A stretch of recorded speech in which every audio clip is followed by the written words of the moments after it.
just wanted to do some quick footage of the Cajon with some modern beats, some more contemporary sounding, kind of more of a pop sound or a folk music kind of sound. The typical Cajons get played very, very readily and very quickly, are adapted to Latin music very easily.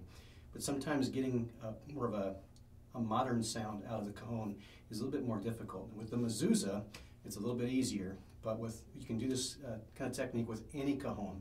In fact, I'm going to play just one side of the two-sided MeZuZah to kind of demonstrate a little bit about more of a modern rock sound or a modern contemporary sound, kind of upbeat beat. So say you're going to play something just like a pop song of some kind or some kind of a folk song that has more of a standard beat. Just kind of the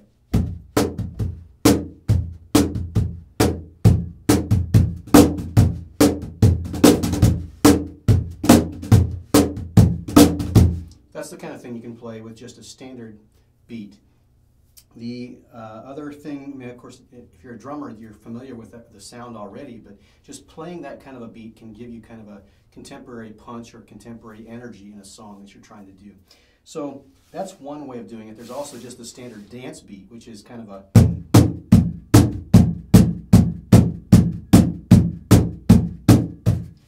now you can also, you know, when a person plays a drum set, they normally have a little bit of a hi-hat going on, so there's kind of this eighth note thing happening.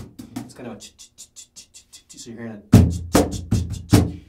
you can't really do that with a Cajon unless you have a hi-hat with you. So one of the things that when you go to purchase a Cajon, make sure that the texture of the Cajon is actually playable. And what I mean by that is the texture of the MeZuZah, it has a finish on it, but it's left with kind of almost a paper feel to the front of it. So you get this really nice, it's nice and smooth, but you actually get this nice kind of sound to it. There's a lot of Cajons that are made with that kind of a texture to the front of them. The better ones are made that way because it gives you more expression. You can actually kind of,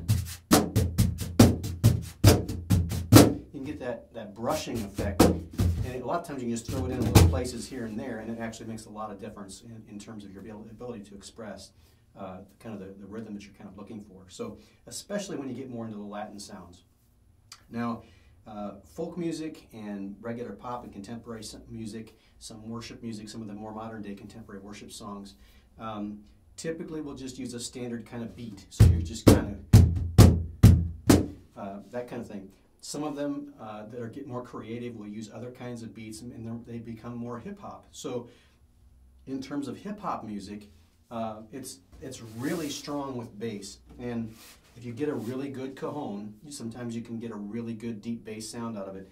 The MeZuZah Jumbo or some of the bigger bass Cajons really have a lot of bass. They'll fill up a room with a lot of bass.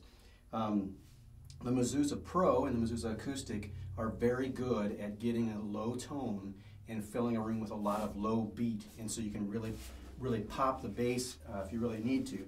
The nice thing about that is the second playing surface is just tom. There's no snare on it, so you can really get that big. So it's very easy to get that sound out of it without getting a lot of slap or snare. So there's not as much high end on this side. In fact, it's tuned a little bit lower as well. It's lower tuned than this side is. So it's just a nice way to get that big.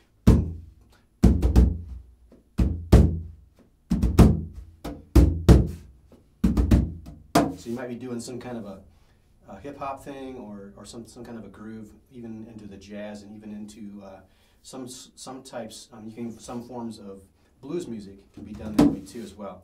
And get into more folk music. Let's say you're doing something really old that is just one of those good old, American songs. Something like "This land is your land, this land is my land, California, the New York Island," or something like a Willie Nelson song. "On the road again, just can't wait to get on the road again." So you're kind of using a little bit of a slap thing, kind of almost a train kind of sound, kind of a or moving along kind of thing. It's just very easy to express. A lot of 16th notes, and and a lot of high-end slaps. So you're not using the bass as much other than just to give you kind of a beat throughout the process. So playing, you know, modern day playing the cajon, really the sky is the limit, and it's, you play a cajon, there's no rules. That's the first thing you got to remember. There's no rules to play the cajon as long as you're getting the kind of sound that you're looking for and that you stay on the beat. The most important thing for a drummer to do, any percussionist to do, is to stay on the beat. You're better off in a band. I've always said, and I think I've heard a lot of other musicians say this as well, you're always better off with no drummer at all than a bad drummer. You're better off with no drummer at all than a bad drummer, because it can really throw things off completely and make the entire sound of the band sound sloppy if the drummer is not staying with the tempo. A good drummer will kind of follow the lead of the lead singer, but he'll try to monitor what the lead singer is doing. I've been in some bands where the lead singer will play and sometimes gets really excited, and especially on a part that they're playing that maybe is a little bit more difficult, and they start to run away like a runaway train. They start going faster and faster. So keep that tempo and keep your beat, keep it steady, and you'll really enjoy playing a cajon because it's just so simple to carry around. You can get that energy. You walk into a room and start playing, and everybody starts looking at the cajon. So it's just amazing, especially the MeZuZah, because it's so different in its shape and in its performance and its ability to play. So that's kind of just a quick video on modern day beats, and there'll be some examples here at the end of the video that will show playing with a band, so you can kind of get an idea of that kind of thing. So just get an idea. Thanks for watching.